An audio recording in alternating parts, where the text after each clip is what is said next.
Guys, welcome to my new video. आज मैंने flexible budget का एक न्यूमेरिकल का दूसरा क्वेश्चन लिया है। ये क्वेश्चन पेपर में आया था, इसीलिए इस क्वेश्चन में क्या है, 100 यूनिट्स का हमें ये दे रखा है और हमें 600 और 800 यूनिट्स निकालनी है। इसका मतलब क्या है कि जो ये पर यूनिट दे रखी है, हमें 1000 यूनिट्स के सारे अमाउंट दे रखे हैं। अब इसी को देख के हमें 600 और 800 यूनिट्स के भी निकालने हैं अमाउंट, कि अगर हम 600 यूनिट की प्रोडक्शन करेंगे और 800 यूनिट्स की प्रोडक्शन करेंगे तो इन अमाउंट्स में क्या चेंज आएगा, हमें वो निकालना है। ठीक है, अब सबसे पहले ये देखते हैं। मटेरियल हमें 700 पर यूनिट दे रखा है, ₹700 पर यूनिट, यानी कि अगर हम 100 यूनिट्स की प्रोडक्शन कर रहे हैं तो इसका मतलब हमारे 700 रुपये लग रहे हैं एक यूनिट पे। तो यानी कि 1000 यूनिट पे कितने लगेंगे, 7000 रुपये। ये बेसिक है, ठीक है। अब ऐसे ये फिक्स्ड वाला और बाकी सारे इसमें अब हम आंसर में समझाती हूँ। अब सबसे पहले इसका फॉर्मेट देखते हैं क्या है। इसमें हमें 100 यूनिट्स का निकालना था, कॉस्ट जो हमें दे रखी है और अमाउंट जो हमें निकालना है। ठीक है, कि कॉस्ट हमें कितनी पड़ रही है और अमाउंट हमें निकालना है। ऐसी 600 यूनिट का, ऐसी 800 यूनिट का। अब सबसे पहले ये देखते हैं कि जो मटीरियल है उसकी हमें 700 रुपये कॉस्ट पड़ रही है पर यूनिट। तो यानी कॉस्ट में हम लिख सकते हैं 700 रुपये पर यूनिट। अब जैसे मैंने आपको बताया था कि अमाउंट की, ये 700 रुपये क्या है, ये एक यूनिट का है। तो अगर हमें 1000 यूनिट का निकालना है तो क्या करेंगे, इस 700 को इस 1000 से इंटू कर देंगे तो क्या आ जाएगा, 7000 यूनिट, सॉरी 7000 रुपये।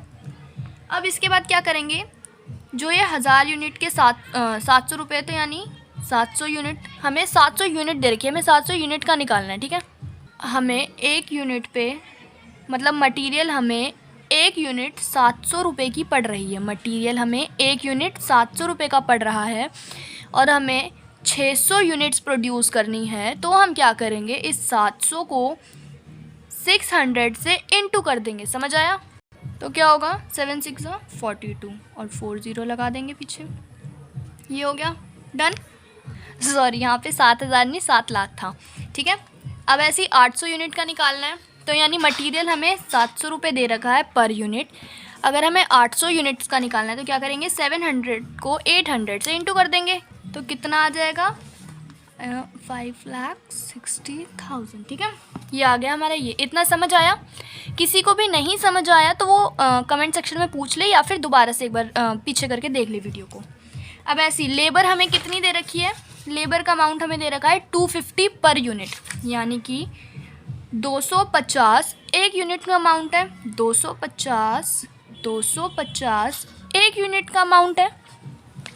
अगर हमें 1000 यूनिट्स निकालनी है तो क्या करना पड़ेगा, 250 क्या किया हमने, इस 250 को इस 1000 से इंटू कर दिया तो हमारा क्या आ गया, 2,50,000 रुपये। ऐसे ही 250 को अगर हम 600 से इंटू कर देंगे तो क्या आ जाएगा, 1,50,000 रुपये। 250 को 800 से इंटू कर देंगे तो आ जाएगा हमारा 2 लाख रुपये। ठीक है, इतना समझ में आया?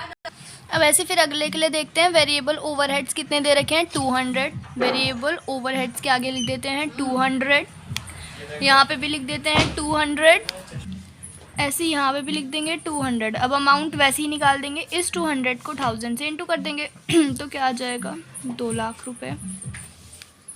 यहाँ पे आ जाएगा अमाउंट 1,20,000 रुपये, यहाँ पे आ जाएगा 1,60,000 रुपये। ठीक है, ऐसे फिर नेक्स्ट क्या है हमारा, सेलिंग एक्सपेंस। पर सेलिंग एक्सपेंस में एक कंडीशन दे रखी है कि 20% फिक्स्ड है। यहाँ पे लिख लिया 20% फिक्स है। अगर 20% फिक्स है इसका मतलब क्या हुआ, बाकी का 80% वेरिएबल होगा। सबसे पहले क्या करते हैं, ये जो सेलिंग एक्सपेंस में 20% फिक्स है ये निकाल लेते हैं। सेलिंग एक्सपेंस का 20, अब सेलिंग एक्सपेंस कितना दे रखा है, 130 का 20% निकालेंगे तो क्या आएगा हमारा, 20% हमारा आया 26 रुपये और 80% आया 104 रुपये। ठीक है, तो यहाँ पे हमने लिख भी रखा है फिक्स्ड वाला 20% हमारा आया 26 रुपये और वेरिएबल वाला आया 104 रुपये। अब इस दोनों में क्या डिफरेंस होता है कि जो फिक्स्ड होता है ना, इसमें जो हमारा अमाउंट निकलेगा वो सेम रहेगा। जैसे अगर हम 26 को 1000 से इंटू करेंगे तो यहाँ 26,000 आ जाएगा। ठीक है, अब इसमें क्या है, ये जो अमाउंट है ये सेम रहेगा। क्यों ऐसा होगा, क्योंकि अगर हम फिक्स्ड रखते हैं तो चाहे हम 1000 यूनिट्स प्रोड्यूस करें चाहे 600 करें तो हमारा अमाउंट तो सेम ही रहेगा अगर फिक्स्ड है तो। क्योंकि वो अमाउंट ही हमने फिक्स कर रखा है कि हमें इतने अमाउंट में ही बनाना है, चाहे हम कितनी भी यूनिट्स बनाएं, ठीक है। तो यहाँ पे अमाउंट हमारा फिक्स रहेगा, लेकिन ये बदल जाएगा, जो हमारी कॉस्ट पड़ रही है पर यूनिट वो बदल जाएगी। समझ आया? अगर हमने कोई अमाउंट फिक्स कर रखा है तो चाहे हम 1000 यूनिट बनाएं चाहे 1 यूनिट बनाएं, वो हमारा उतना ही अमाउंट पड़ेगा उस यूनिट को बनाने में, लेकिन कॉस्ट अलग हो जाएगी। जैसे 1 यूनिट बनानी है तो सारी कॉस्ट 1 यूनिट पे लग जाएगी, अगर 600 बनानी है तो वो 600 यूनिट्स में डिवाइड हो जाएगी। तो अब ये कैसे करेंगे, ये जो 26,000 रुपये हैं, 26,000 रुपये है, उसको 600 यूनिट से अगर हम डिवाइड कर देते हैं तो जो हमारा आंसर आएगा वो हमारी पड़ेगी कॉस्ट। तो ये हमारा आएगा 43.3 समथिंग। 26,000 को अगर हमने 600 यूनिट से डिवाइड किया तो जो हमारा आंसर आया उसको हमने यहाँ लिख दिया कि वो उतनी हमारी एक चीज़ को बनाने में कॉस्ट पड़ रही है, ठीक है। इतना समझ में आया? अब यहाँ पे भी ऐसी करेंगे, जो 26,000 है अगर हम उसको 800 से डिवाइड करेंगे तो हमारा कुछ 32.5 समथिंग आएगा, यानी ये हमें एक प्रोडक्ट को बनाने में उसकी कॉस्ट पड़ रही है। समझ में आया?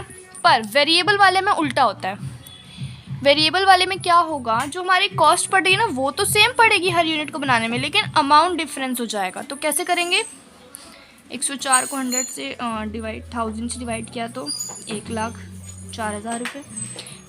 इसको 600 से इंटू किया तो कितना पड़ेगा, कुछ 2400 ऐसा समथिंग पड़ेगा। ऐसे ही 104 को 800 से किया तो 83,200। समझ में आ गया? आसान है। ये वाला कॉन्सेप्ट एक बार फिर समझ लो। जो फिक्स्ड वाला होगा उसमें अमाउंट सेम रहेगा, क्योंकि वो अलॉट हो गया कि इतना ही अमाउंट लगाना है, तो फिर अमाउंट हमारा यहाँ भी 26,000 26,000 26,000। लेकिन जो कॉस्ट है वो चेंज हो जाएगी, और कॉस्ट फिर कैसे निकलेगी, इसको और इसको डिवाइड करके निकलेगी। ऐसी इसको और इसको डिवाइड करके इसकी कॉस्ट निकलेगी, ठीक है। लेकिन वेरिएबल वाले में क्या होगा, जो हमारी कॉस्ट है वो तो सेम रहेगी, जो हमने 130 को डिवाइड किया था कि 20% और 80% में, वो तो हमारा सेम रहेगा। लेकिन अमाउंट बदल जाएगा। अमाउंट कैसे बदलेगा, जैसे हम नॉर्मल ऊपर कर रहे थे, इसको इससे इंटू, इसको इससे इंटू, इसको इससे इंटू, ठीक है। इतना समझ आया? अब ऐसे ही हम देखें तो हमारा एडमिनिस्ट्रेशन एक्सपेंस क्या दे रखा है, रुपीज़ 2 लाख रुपये और 200। ये हमें दोनों ही चीज़ें दे रखी है, अमाउंट भी दे रखा है और कॉस्ट भी दे रखी है। कॉस्ट कितनी दे रखी है, 200 रुपये। अमाउंट कितना दे रखा है, 2 लाख रुपये, ठीक है। ये भी 200 रुपये, 2 लाख रुपये, क्योंकि, और ये हम सेम क्यों लिख रहे हैं, क्योंकि हमें दोनों ही चीज़ें दे रखी है, एक चीज़ नहीं दे रखी है, हमें दोनों ही चीज़ें दे रखी है, ठीक है। अब इन सबको जब प्लस कर देंगे तो ओवरऑल में टोटल जो आंसर आएगा वो हमारा टोटल आंसर होएगा। समझ गए? इतना ही था बस इसमें। Thank you so much for watching my video. Meet you in next video.